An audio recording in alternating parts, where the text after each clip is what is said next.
the hackle. Respect the hackle. This is Mariah. She's a master wig maker whose skill and expertise has made her a celebrity favorite. This is what they do after they cut it off the ponytail to get that shorter hair out.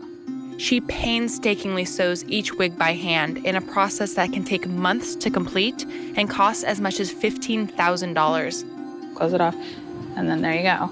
And how you tie it determines the way the hair flows and falls and parts. She knows everything there is to know about hair, except for one thing. Where does most of the hair being sold in the industry come from? I try to source from people who I know where it's coming from, but I don't know. As Refinery 29's senior beauty editor, I've been on set for dozens of shoots and interviewed hundreds of hairstylists. Nearly every one of their kits holds the same things: flat irons, curling irons, brushes, product, and hair. But Hollywood's best-kept secret is far from new. Both Black and Orthodox Jewish communities have openly worn hair for generations. But it's just now that the popularity has exploded into the mainstream. Celebrities have opened up on social media about wearing human hair, revealing just how common wigs and extensions are on the red carpet and in everyday life. Extensions have really pushed the hair trade up. People want things that are disposable. They just want long hair today, and that's that. There's something intimate and uncanny about wearing the hair of another person. It can transform the way you look, but at what cost? Close your eyes. I couldn't help but wonder who this hair once belonged to. It's difficult to trace the origin of much of the hair on the market. It's no surprise because the hair trade has always been shady. For centuries, hair brokers have used any means necessary to get their hands on hair. In the 1800s, peasant women in France were lured into being shorn like sheep. In the early 1900s, it was reported that hair sold in the States was coming from sewers and corpses in China. Hair dealers were thought to be so shady, they were banned from Ellis Island. Controversy continued into the 21st century, as reported by CNN. She lost 8 inches of hair. From the robber's perspective, it's quick and relatively easy money. One constant in all of this is that the hair trade sets up shop wherever women are the most disenfranchised. And the people who end up wearing the hair are often unaware of the journey it took to get to them. Most people do not know where their hair comes from, and I don't think they care. Rika Hales, the founder of a hair extension salon in Los Angeles, didn't particularly care either until she got scammed. I had already lost $10,000. I couldn't afford to lose any more. They have these great pictures. They tell you how it's going to perform. They sell you on a dream. That's the issue with it. Rika went on a hair buying trip to try to get some answers. You want to know if all the hair in Malaysia is really coming from Malaysia. She traveled across 6 countries and found the lack of regulation in America and around the world makes it hard to guarantee what you're getting. Push it, push it, push it, push it, push it. There you go. Oh, it fried the hair. It fried the hair. I can smell it. It smells like, what is that? Is that burnt hair or is that plastic? That's plastic. Plastic, mixed with what's known as fallen hair. It's the cheapest tier of human hair, collected from salon floors, hairbrushes, and drains. The hair is detangled, processed with chemicals, coated with silicone, and sometimes mixed with synthetic and animal hair. While okay for some uses, it's a less expensive version of a higher quality, more elusive hair. Virgin Remy. So everybody's secretive about where their hair actually comes from. That's where the hair broker makes his money. Remy. Okay, you do it. Passing off non-Remy hair as Remy is just one of the many tactics of hair dealers. Where do you get your hair from now? I get my hair from India.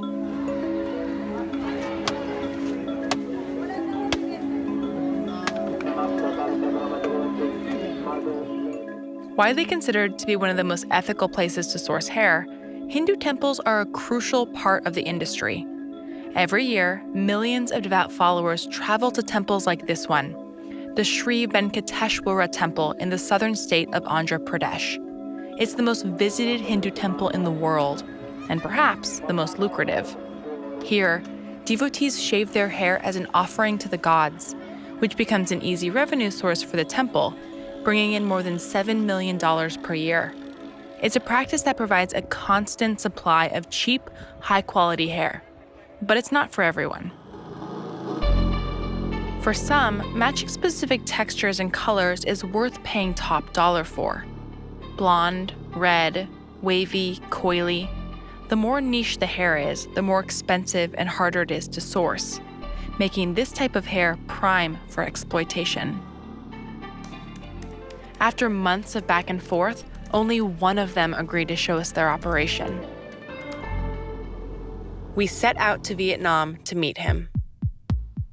Vietnam is in a moment of major transition.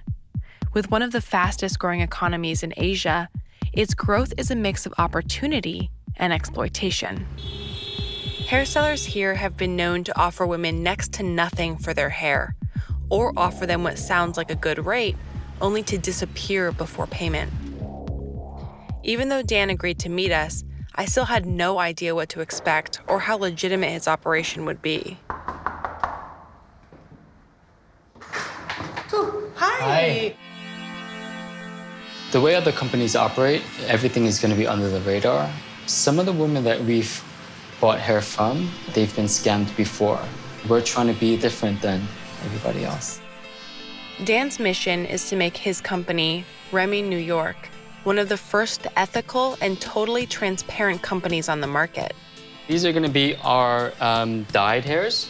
So we do have different varieties. This is so exciting. Different colors. Yeah. Really cool. You have short ones too. Sure. So if a girl were to come to you and want to cut her hair, but she has short hair, you would still buy it? Of course, yeah. Okay. We try not to turn away anybody just because everybody needs help. So this one is going to be one of our long ones. This one is pure virgin Remy. You can feel the softness of it. In my 6 years in the beauty industry, I had never seen hair like this. Amazing, right? Oh my gosh, this is so long. This level of high-quality hair isn't something you can fake. And as soon as I saw Dan's hair, I knew he was doing something right. But he invited us out to see for ourselves. Dan travels across the region to buy hair, in person and at a fair rate. Here in the countryside, having long hair is still an important sign of femininity. Hi. Chào. Hi. How are you? Chào. For Nguồn T Thuy, it's a promise of a better future.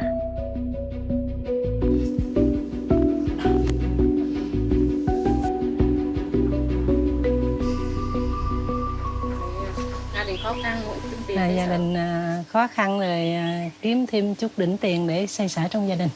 Will you miss your long hair? Rất là nhớ mái tóc này lắm. Nó rất đẹp, mượt mượt. Coi như là mái tóc này là một lát nữa cắt đi là mình rất là buồn. Không biết mình nghĩ cái mái tóc ngắn mình như thế nào nữa.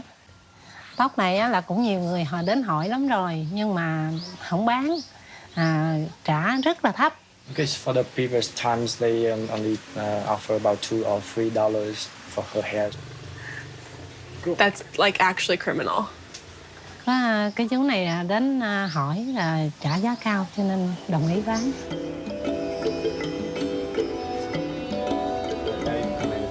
It hits home that the hair trade starts with women like Thuy.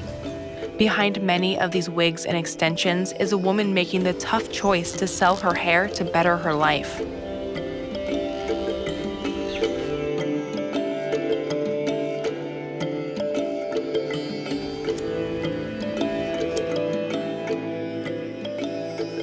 Dan zip ties Thuy's hair to avoid tangling and to keep it all in the same direction after it's been cut.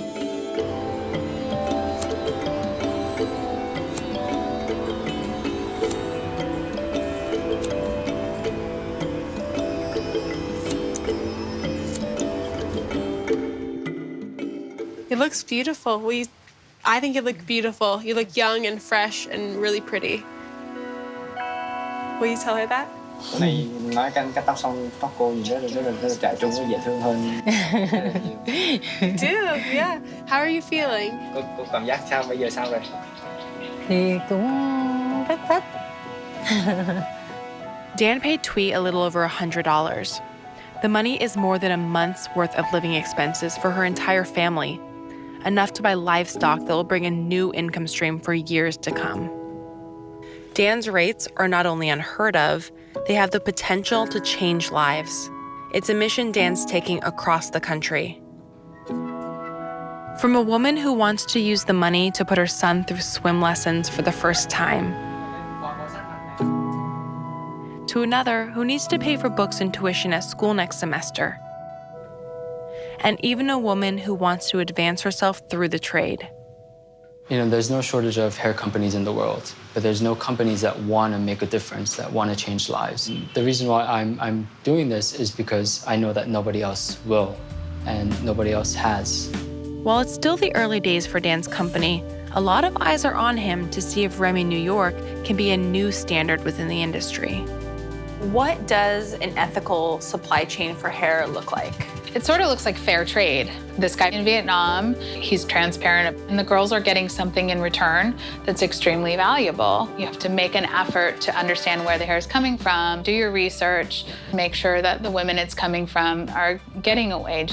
I think that's how change happens. Hair can be more empowering than we ever thought possible. For the women who wear it and those who use it to create businesses that enrich their communities, but also for the women who sell it to better their lives and the lives of their families. A fair trade, transparent supply chain can leave everyone better off. That is, if the industry allows it and the customers demand it.